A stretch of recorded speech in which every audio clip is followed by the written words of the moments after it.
But I'm not resigning, and I'm going to try very hard to go back to work a better person and a better man, and I'm going to try to be a better husband.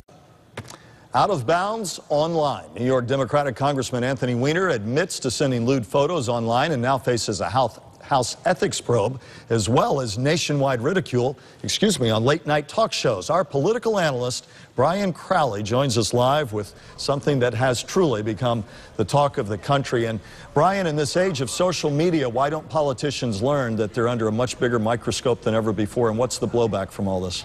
Well, it's a little astonishing at this time, and when social media is everywhere, when video cameras are everywhere by people's cell phones, when your picture can be taken at any time, there's no security behind a tweet or a Facebook message. It's a little astonishing that Congressman Weiner was quite this naive about all this, or quite this arrogant about all this. The blowback it could be contained.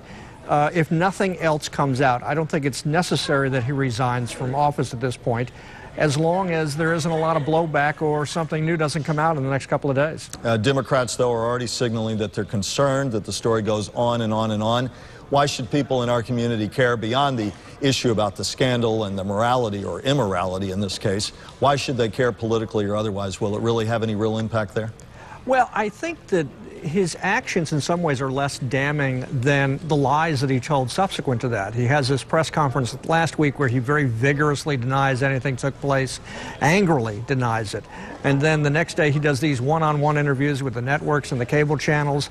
And, he lied very convincingly. And then he comes on and does this confession. And I wonder if people aren't more uncomfortable with the fact that he turned out to be a pretty good liar. And what about the argument you always hear that in this age where everything's under a 24/7 social media microscope, that things that should be somebody's own business between them and their wife become public fodder when perhaps they shouldn't? Do you agree with that argument, or do you think this does belong in the public domain, this kind of episode? Well, I think, when you're on Facebook or you're on Twitter, you're in the public domain. It's naive to think that you're in the privacy of your home if you're in this public arena that's Facebook, Twitter, and the other social media components. If you're in that arena, you're in the public domain, therefore it's the public's business. Brian Crowley with the Crowley Political Report, and our analyst here at News Channel 5, a lesson that politicians never quite seem to learn, but another example to stay. Thanks, Brian. Thank you.